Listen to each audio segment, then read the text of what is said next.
Ya, kembali tertahan untuk hari kedua berturut-turut di area yang sama, yaitu 1797, dan ini menandakan agak sedikit pesimis apakah dia akan berhasil tembus 1800 apa tidak, atau bahkan mungkin tujuan akhir adalah 1800 lalu kemudian dia turun.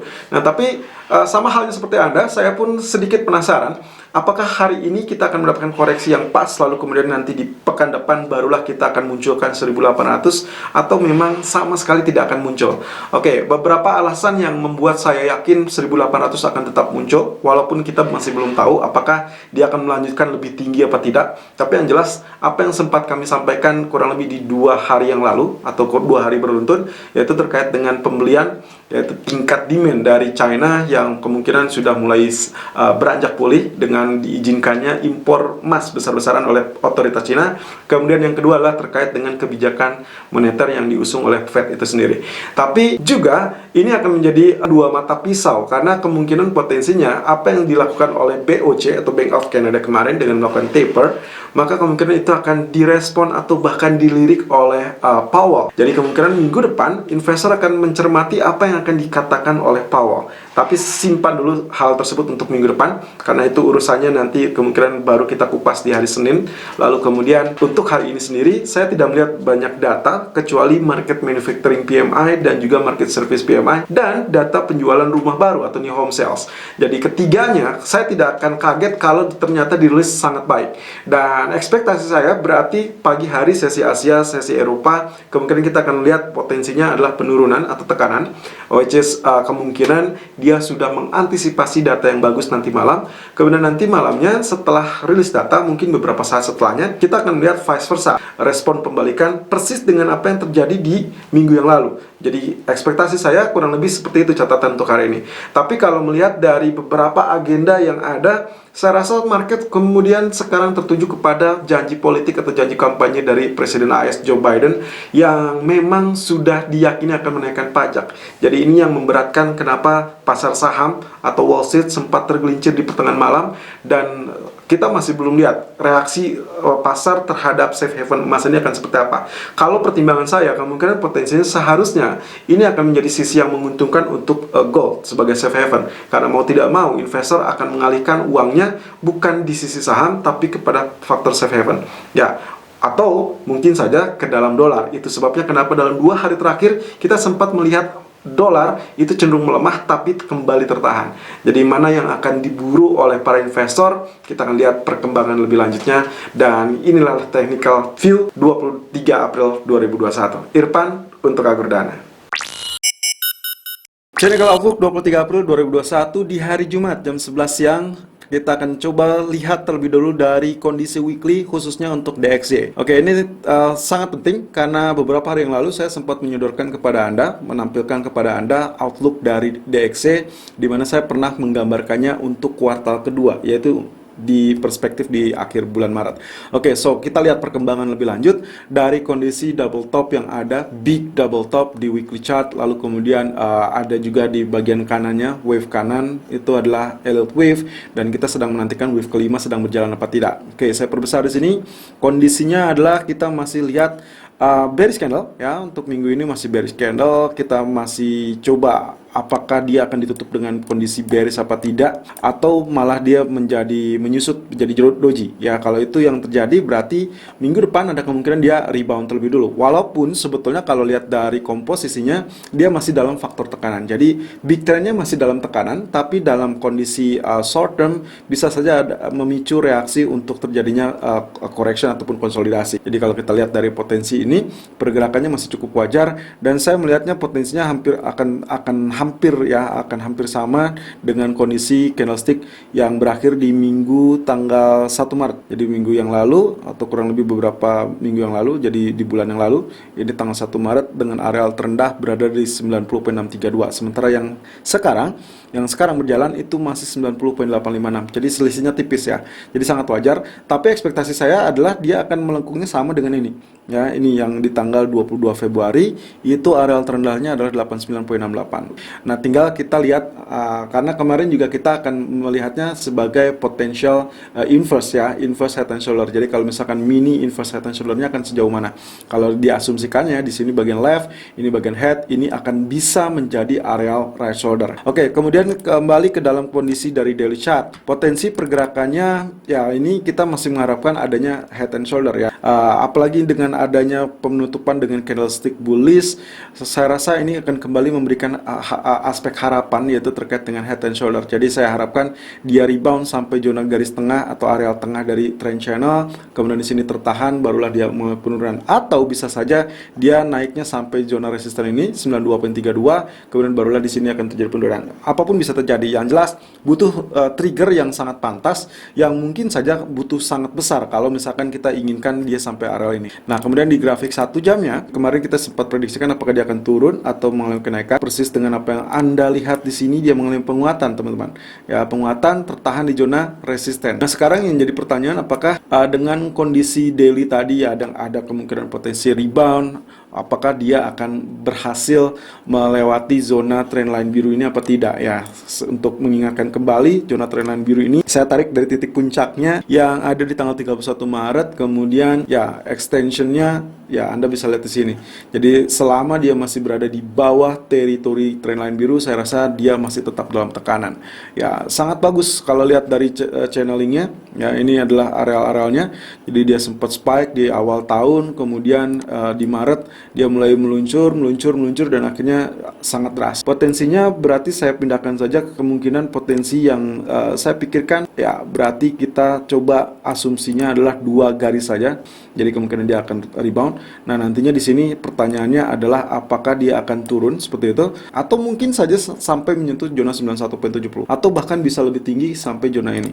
Kemudian kalau dia turun berarti ini adalah kesempatan nanti malam bisa saja terjadi rebound untuk goldnya, mirip dengan skenario-skenario sebelumnya. Oke, kemudian kalau kita lihat dari treasury yield ya, jadi kemarin setelah dia head and shoulder, jadi ini left, ini head, ini right shoulder, dia memang sempat terjun tapi ternyata tidak terlalu optimal. Bahkan saya perhitungkan ini mungkin kalau kita bandingkan dengan selisihnya dari jarak ketinggian ini, berarti dia hanya sekitar sepertiganya saja ya. Lalu kemudian dia rebound, waktu rebound dia tertahan di zona resisten, kemudian dia sempat meluncur lagi, ternyata dia sekarang naik. Nah, tapi coba lihat, ini bottom, saya asumsikan ini double bottom ya. Saya abaikan saja head and shoulder kemarin, jadi ini double bottom, ekspektasinya dia naik, berarti ini adalah neckline-nya 1.581 neckline, kemudian berarti akan setinggi ini.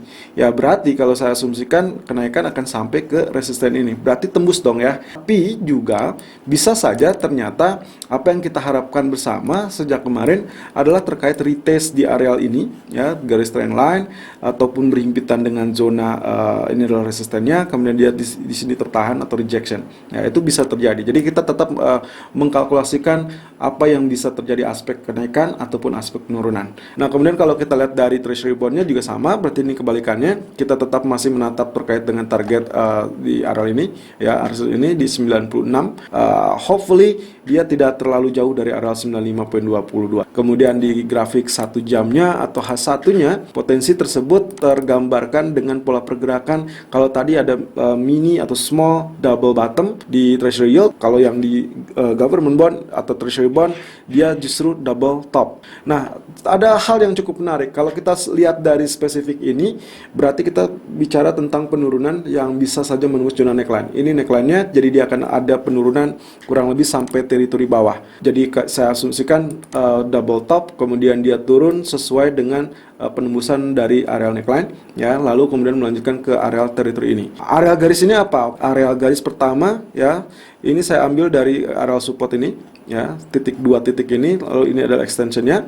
Nah, areal garis kedua yang lebih dekat itu adalah dari titik ini ke titik ini. Jadi kita mendapati 2 areal atau 2 lapisan trend line. Nah, dengan kata lain, kalau misalkan bagian kanan ini adalah double top, berarti kita akan melihat penembusan seperti ini, atau bisa juga di areal ini nantinya malah terancam lagi bigger atau ya bigger double top ya. Anda bisa lihat di sini top pertama, top kedua, berarti ini neckline-nya. Kalau misalkan harapannya tentunya di sini efektif untuk menahan sehingga nantinya dia akan langsung rebound seperti ini. Technical view gold 23 April 2021 jam 11:13 waktu Indonesia bagian barat. High 17.89.50 dan low 17.82.70, running price 17.85.60. Oke, sedikit rebound ya, lebih tepatnya agak sedikit mengagetkan ya. Karena di pagi hari kita sempat berharap dia akan terjun sampai 17.75, tapi ternyata dia malah rebound sampai zona 17.89. But it's okay. Kita akan coba lihat perspektifnya terlebih dulu secara garis besarnya. Hari ini kita melihat candlestick kemarin ditutup dengan bearish candle ya. So we are agree kalau misalkan dilihat dengan potensi sebelumnya yang dua candle bullish, kemudian dihadang dengan bearish candle atau bahkan doji candle, maka seharusnya ini mensinyalkan akan terjadinya reversal ataupun correction. Berarti kita tahu tujuan kita hari ini seharusnya emas akan mengalami penurunan, dominan turun ya, dominan turun walaupun itu saya kategorikan sebagai correction. Oke, kemudian nasib dari bullishnya gimana? Nasib bullishnya pertama, kalau kita lihat dari potensi double bottom masih tetap punya utang sampai 18.09, walaupun dengan catatan dengan kenaikan 2 hari berturut-turut tertahan di 17.97, bisa saja kita asumsikan double bottomnya hanya menyentuh sampai level 3/4-nya ya, tidak full target tapi hanya 3/4-nya ya, but at least itu tidak apa-apa. Kita tinggal fokuskan dengan bigger trend yang terjadi dari trend line ini ya, atau kita sebutnya trend channel.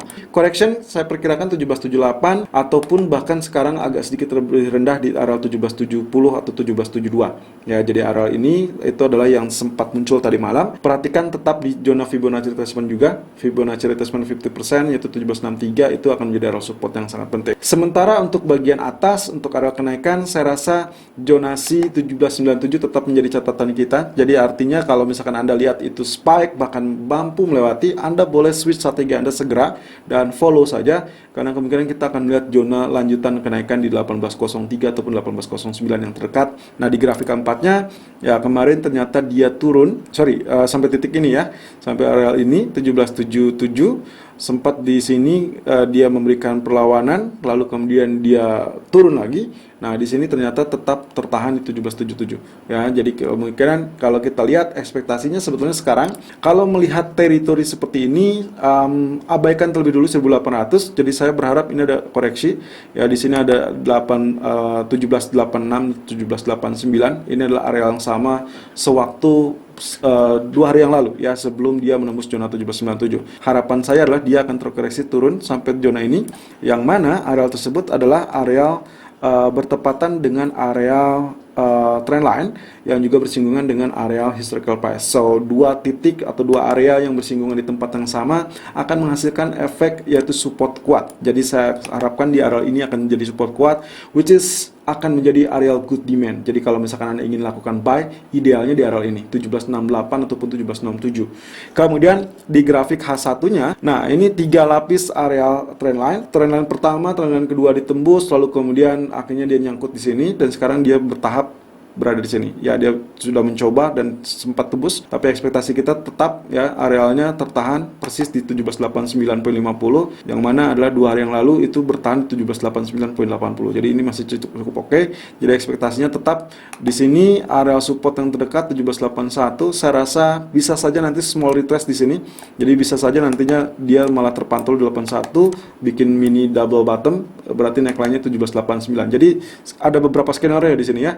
Kalau misalkan ini turun, kemudian 1780 tidak sanggup tembus, berarti ada harapan dia mini double bottom, tapi jangan diambil di 80-nya, karena kemungkinan yang paling mujarabnya di 1789 atau 90. Ya, jadi ini neckline-nya baru tembus, baru dia confirm sebagai double bottom. Atau ekspektasi yang paling ideal adalah biarkan dia turun sampai zona support terakhir, ya trendline terakhir, lapisan terakhir, dengan ekspektasi 1772 atau bahkan di area ini. Ya, ini 1768. Jadi semuanya mengarah kepada zona 1768 ataupun 1772. Jadi untuk hari ini saya masih tetap confirm, atau setidaknya untuk pagi ini sampai mungkin sesi Amerika, silakan tetap lakukan sell terlebih dulu.